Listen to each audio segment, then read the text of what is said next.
Greetings, salutations, and love from all around, from the Most High, all the way down here to Atlanta, Georgia, or as we like to say here in Decatur, where it's greater. I am Dr. J. Gideon Winfrey, licensed therapist. Thank you so much for tuning in to another episode of Sound Mind, okay?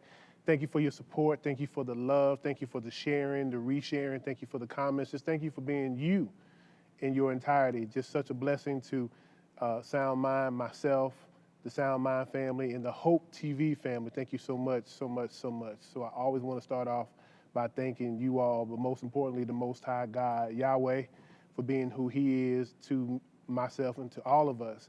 And so we want to go ahead and make sure everything is decent and in order before we start any episode and any show, okay? So with that being said, let's go ahead and bring this thing right on home, because today is going to be our third episode, part 3 of the Psychology of Temptation. And we've been really diving in deep with temptation. And we talked about the etymology, the origins. We talked about the definition of temptation. We talked about the occurrences of temptation in episode 1. Then in episode 2, we talked about the how and when of temptation, knowing that based on research, based on experience, and using the backdrop of Matthew chapter 4, verses 1 through 12, to give us the sacred undergirding, how temptation tends to occur when two dynamics come together, the dynamic of isolation and then the dynamic of deprivation. So isolation plus deprivation equals temptation, okay? And we broke that down into the occurrences of each one and how that tends to surface. And so what we want to do in this episode to wrap up the entire series of the psychology of temptation is we want to talk about the strategy of temptation, but then we also going to talk about how we counter it, okay? So here's Sound Mind, and I want to be clear with this. Let me make this statement. I know that there's a lot of content out there on the internet, social media. Everybody has an opinion about everything, and that's fine. But the difference here at Sound Mind is that I am a licensed therapist and have been for almost 20 years, okay? I'm not an opinionist. I'm a licensed therapist, and there's a difference, okay? Because I'm bringing the research, the medical research, the psychological research, and literally over 300 and some thousand hours of therapy that have been done. So I want you to know that what you get here is not just my opinion. It's not my opinion, actually. It's inspirations from God based upon what I've seen in a 26-year career, okay? So you're getting some good quality content here that virtually for free. It's only going to cost you time, unless you want to come see me one-on-one for therapy, which is perfectly okay as well, so we can go a little bit deeper in that content, okay? So I want to give you tools, okay? So since we talked about the origins, definition, the hows and the when, now we're going to get into the strategy and how we counter it, okay? And again, using the backdrop of Matthew 4, verses 1 through 12, and kind of bring it on home, okay? So, quick recap of the story. So we all know that, okay, once Jesus had been baptized by John the Baptist, God from heaven said, "This is my son with whom I am well pleased." So now he is being confirmed by his father, which that's a different episode. We'll touch on that later. He had been confirmed by Father God, and then immediately he was led into the wilderness, isolation, and he fasted and was hungry, deprivation, okay?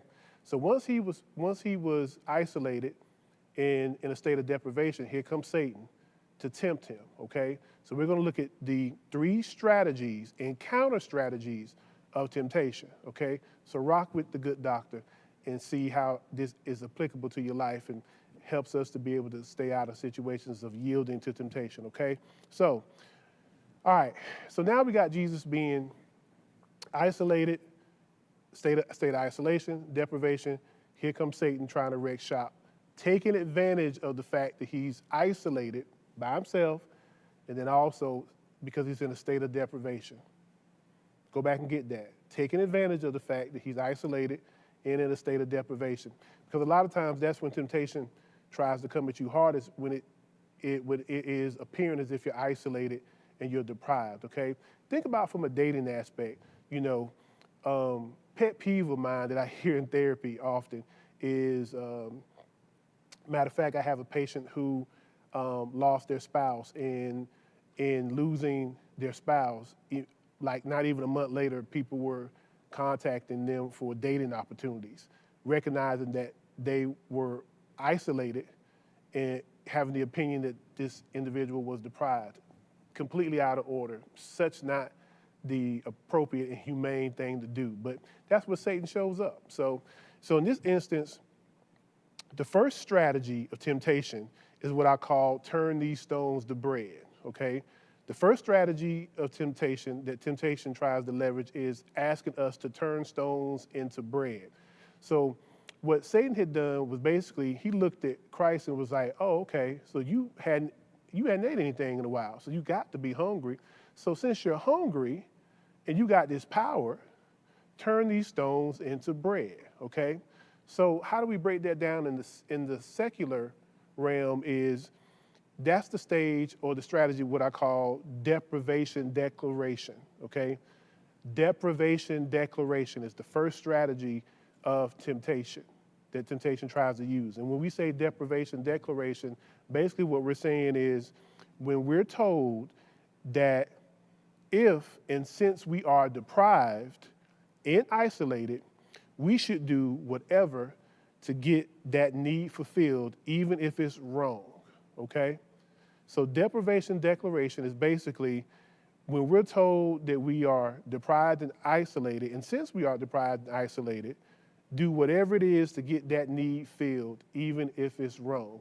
That's basically what Satan was telling Christ. He knew that Christ was the all-powerful God in the flesh, and that he had the power to do it. So what Satan was saying to Christ was, if you got this power, since you have it, because he recognized that he had the power, since you have this power, turn these stones into bread. So basically, if Christ would have done that at that time, it would have completely threw off the entire purpose of why he was here. But Christ being who he is and being up on the ways of the enemy, he came back with what I call the counter strategy.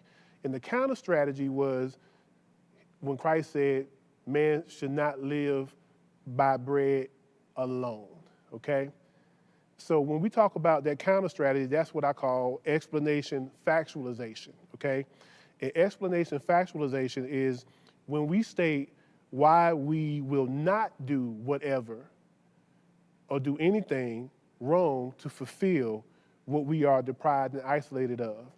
We recognize the isolation and deprivation, and we will feel it, but we'll feel it the right way, okay? I love how Christ gave us the example of how when temptation comes, basically saying, you don't have it. So since you don't have it, do whatever in your power to get it. And Christ was like, yes, I have the power. You can't question that, but it's a certain way that I'm gonna go about getting it that's gonna be right, decent, and in order. So when you experience isolation or deprivation, what we wanna do is come up with strategies that we just don't run out and fulfill it, okay?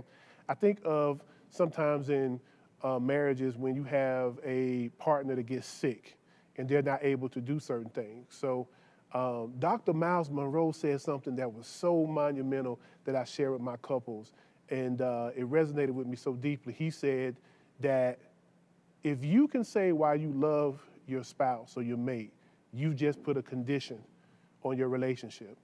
And the example that he used was, he said that if you say, well, I love how my wife cooks, what if one day she can't cook? If she can't cook any longer, then at that point, you've just made a condition on the love that you will extend towards your wife. Or if you say, I love the fact that my husband is a great provider. What if the day comes and he can't do it? Then at that point, you've put a condition on the relationship. So in that context, when you talk about turning stones to bread, which is what basically Satan was telling Christ, is in the event that we're not able to get a need fulfilled in the traditional way, it does not give us the right to go out and have it filled any old kind of way, as my mama would say, any old kind. You don't get the right to go and do that, okay? So we will get the need met, but we'll get it met the right way. So that's what's important. So understand that the first strategy of temptation is to get us to turn breads into stone. Basically, do whatever, since you're deprived, since you're isolated, do whatever to get what you want.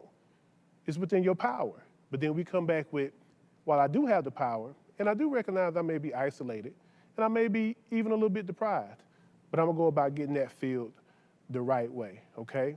All right, so that's strategy number one. And the counter strategy. So we don't just take licks from the enemy, we give it back, okay? So we want to make sure we can take a punch, but we definitely know how to give a knockout one in return, okay? All right, so we got our first strategy and our first counter strategy. So let's go to the second strategy, okay? Now the second strategy comes from the second temptation attempt that Satan made with Christ. And basically, this second strategy is what I call throw yourself down, your foot won't strike a stone, okay? So in this second temptation, Satan, he took Jesus basically to his high point and said, hey, you know, throw yourself down, and the way it's written, you know, angels will come down and, you know, you won't get hurt if you throw yourself down because the angels are going to come and scoop you up. So you won't have anything to be concerned about. So just jump. It's no big deal. Just because it's written in the word. So this is what the enemy did. He took what he knew to be true and he manipulated. And that's what the enemy does. And that's what temptation does. Temptation manipulates the truth as we know it, and it tries to exploit the fact that we are going through a period of isolation and deprivation, okay?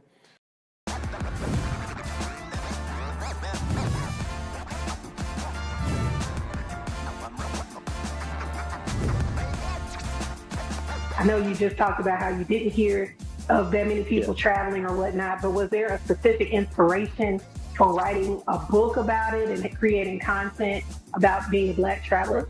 I barely saw any Black person, blogs, YouTube videos of anybody who looks like us traveling abroad. Mm-hmm. And it's kind of one of those situations where it's like, okay, either put up or shut up, basically. I've been thinking for a while, thinking, okay, what's a little something I can do on the side or a little change on the side that hasn't been done before? And I thought about it, like, wait, no one's really wrote a Black travel guide for another country.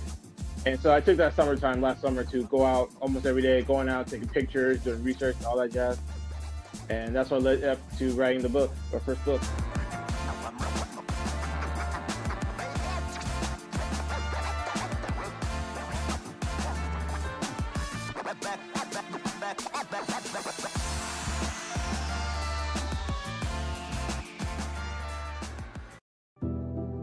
Today, we face an unprecedented crisis. Tens of millions of refugees have been forced from their homes. But you can make a difference. Turn disruption and despair to hope and opportunity. Even small amounts make a big difference. Provide shelter, support, or jobs in your community. The more we understand, the greater sense of belonging we create. Act now. Visit supportcrisisrelief.org.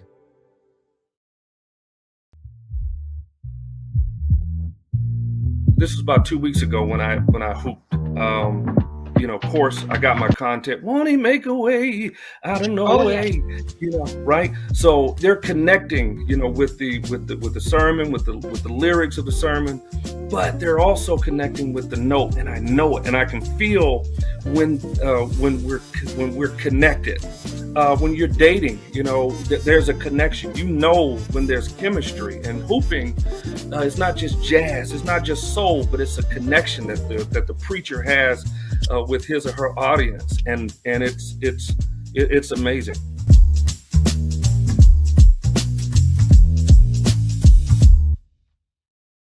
So the first terminology that I want to use in terms of how we define this second strategy of temptation is what I call alteration factualization. And alteration factualization is when we're told facts, but the facts are altered in a way that makes us believe that if we do something reckless, nothing will happen and we'll be supported. Hence the throw yourself down, your foot won't strike a stone. So basically, in lay terms, what this second strategy of temptation is trying to get us to believe is that if we just yield to it and just do whatever, well, nothing happen. We can be reckless. You can go out here and date whoever. You don't have to worry about no STD because you're a child of the Most High God. God won't let anything happen to you, so you can go out here and drink and drive. Nothing's going to happen to you. Or you can just, embezzle money from the account, because God is your provider. Nothing will happen to you. So when these temptations manifest themselves, the enemy is basically saying, throw yourself down, do whatever, won't nothing happen to you, be reckless. But the counter to that strategy is how Christ came right back and said, don't test me, my faith, or my God. He said, thou shalt not test the Lord your God. And I like how Christ pulled rank on Satan in that space, where he was like, let me tell you who you're dealing with. Let me remind you. Let me send you a little reminder. I'm not just God, I'm your God. So even if you don't want to kneel to me, which you will in due time, because that's what the word says, every knee shall bow, every tongue shall confess. But right now where we are, you have to be reminded of who I am and the power that I have.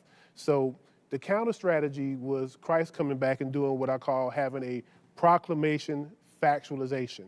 And proclamation factualization is when it's our stating of who we are authoritatively in God and ourselves, okay?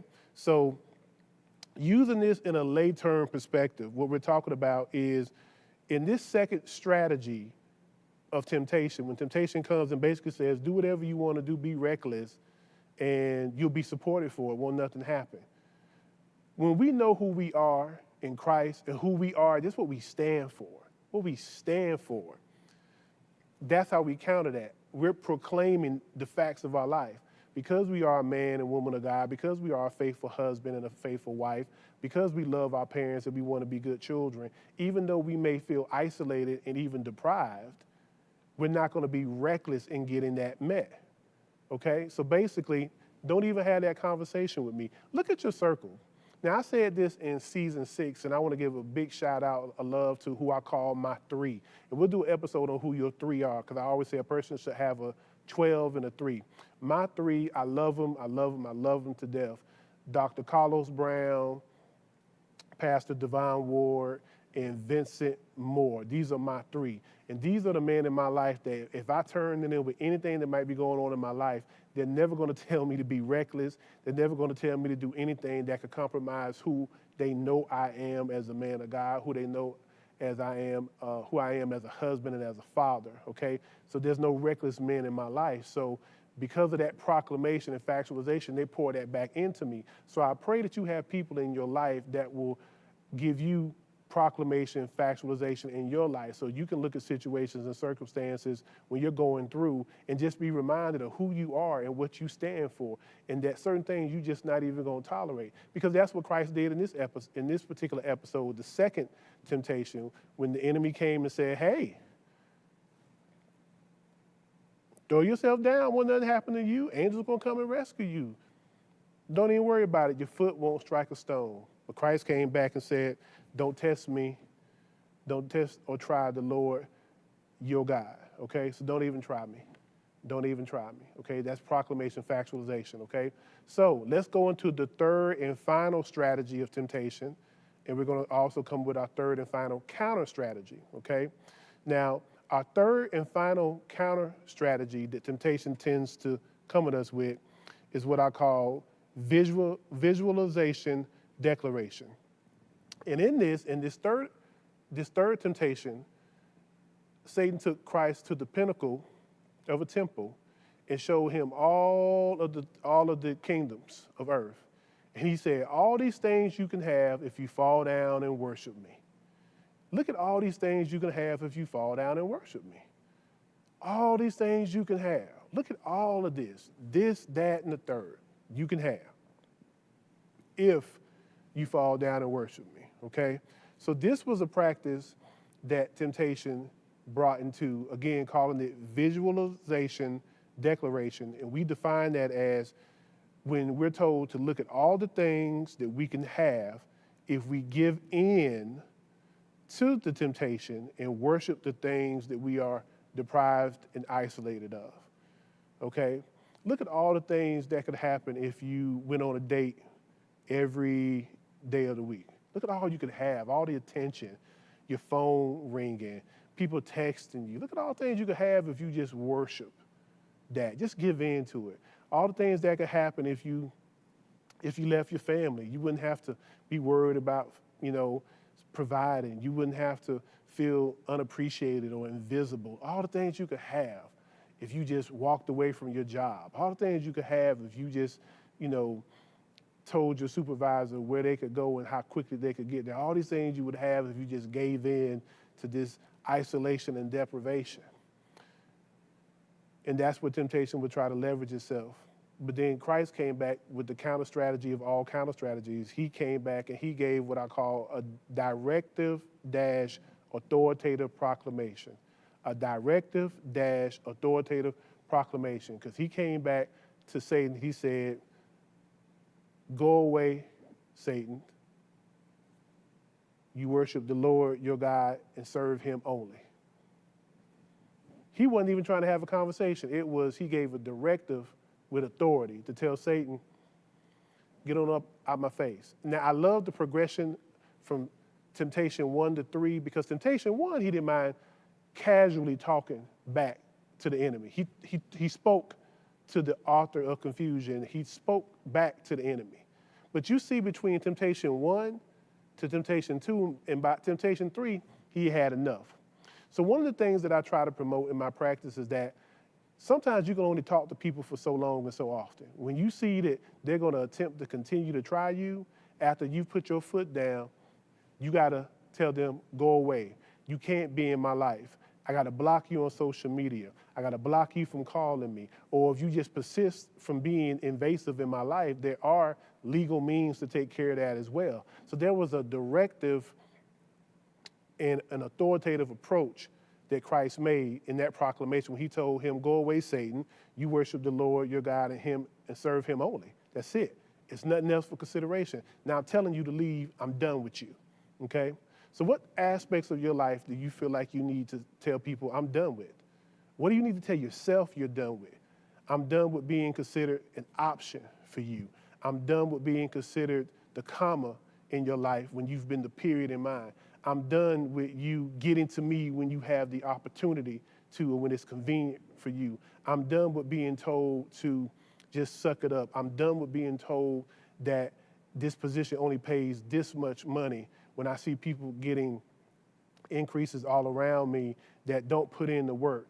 What have you been told that you have to just deal with, that you have to get to this point to say, "I will not accept that. I do not want that in my space"? And are you prepared to put the action steps in line for you to get to the places that you want to go, okay? So with the counter strategy, that directive authoritative proclamation, we define that as speaking and acting with authority. Key word, key phrase. Speaking and acting with authority, stating and commanding the immediate removal of anyone or anything that wants to present itself to be asking or requesting you to give your life for it. Okay? So again, when we talk about the directive-authoritative proclamation, okay, which is our counter strategy, okay, is when we speak and act with authority, stating and commanding the immediate removal of anyone or anything that wants to present itself to be asking or requesting you to give your life for it. Anything that asks you to give your life for, it has to go, bottom line. Bottom line, the only things that we give our lives for, Christ and our family. And even that has a respective role and balance to it in that context, okay? Surviving and thriving in a pandemic in a lot of different areas is such a needed topic that a lot of people aren't discussing, especially in the Black and Brown communities. Today, we're talking about caregiving and self-care.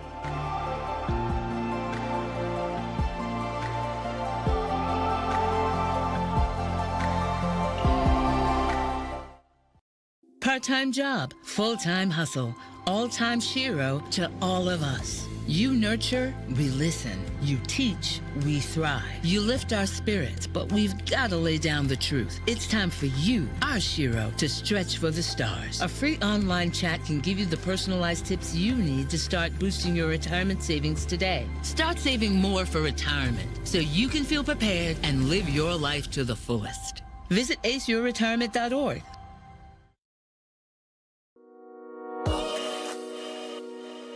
We got a Southern classic. We're going with some fried green tomatoes. Cornmeal mixture.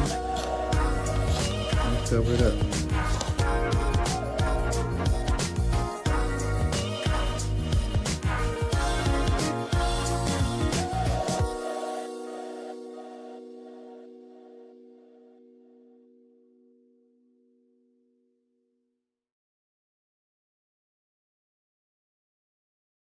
So what we went over today was we went over the 3 temptation strategies. I gave you the strategy of temptation, the approach that temptation would use based upon Matthew 4, 1 through 12. But then I also gave you the counter strategy. I gave you the counter strategy based on not just what Christ did, but how we apply that. And this is something that I utilize in my practice as well, is that when temptation comes, we got to have a counter strategy, not just a ideology, but actual counter strategy in terms of what we will do and what we will have in place to make certain that temptation becomes something that we very rarely, I would love to say never yield to, but never is an absolute term. And I try not to use those terms, but I would love to say that we never yield to it when we apply these principles, okay? So that wraps up the series. We took 3 episodes to do it, but I feel in my heart that you all got a lot of great information that you can actually apply and you can start looking at your life. So the summary of episode 1, 2, and 3. In 1, we went over etymology, origins of temptation. We went over definition. We went over occurrences, okay? In episode 2, we went over in great detail the how and when of temptation. Remember, temptation comes through isolation. That's the how. When does temptation come? When there's deprivation. And remember, our corresponding theory is isolation plus deprivation equals temptation, okay? And then today we went over the strategies of temptation in terms of when temptation comes, it's gonna come in these 3 ways. It's gonna come and ask you to turn bread into stones, to throw yourself down and your foot won't strike a stone. And then it'll also tell you that if you fall down and worship, then it will give you all these things in this kingdom, okay? So it addressed these 3 strategies, but we gave you counter strategies in return, okay? So when the enemy hit you, you're able to hit him and hit it back with a knockout punch, okay? Because after these 3 temptations, Satan left. See, the thing about temptation and the enemy, he don't like when he can't get his way, so he ain't gonna stay long. So all you gotta do is just go a couple of rounds with him. Go a couple of rounds with him, go for that knockout punch, be declarative in how you get down with him, and eventually you're able to overcome and to win. And the beautiful part about how this temptation story concludes with our Most High Savior Christ is that as soon as Satan left, then the angels came to minister to him. So the help came after he was able to go through temptation and successfully overcome it, okay? So what I want to do is, in summary, the areas that this addressed as far as the mental health dynamic, because you said, okay, Dr. Winfrey, this is good, but specifically, how can this be applied in a mental health regard? The way that you apply this in a mental health regard, these are the areas that it would be applicable to. Relationships, anxiety, self-esteem, addictions, eating disorders, emotional management, and impulsivity control, okay? So those are all the areas that this could be applicable to from a mental health regard, so that you can apply that in any one of those areas. If this has moved you in any way, shape, form, or fashion, please feel free to reach out to us at Hope TV. We would love to hear your comments and feedback. If you're interested in therapy, please contact me. I would love to be your therapist. My website is Valiant Therapy, VALIANT THERAPY, valianttherapy.com. It has an information link where you can just send your information, and I would love to speak to you one-on-one about what we can do to get you to higher ground together by utilizing these principles and making them tailored and personal to you. So in summation, keep in mind, isolation plus deprivation equals temptation. So thank you so much for your viewership today and for going on this 3-episode ride. If you hadn't watched all 3, go back and get it because it's some great content. And as always, thank you, and may the Lord bless you and keep you. May he make his face shine upon you and be gracious unto you. May he turn his loving smile and countenance towards you, blessing you in your going outs and your coming ins, and may he give you shalom peace. I am Dr. J. Gideon Winfrey, licensed therapist. This has been another episode of Sound Mind. Thank you so much. We'll see you for the next episode. May the Lord watch between you and me while we are away from one another. Take care. Love y'all. Be blessed. We'll do it again soon. Bye.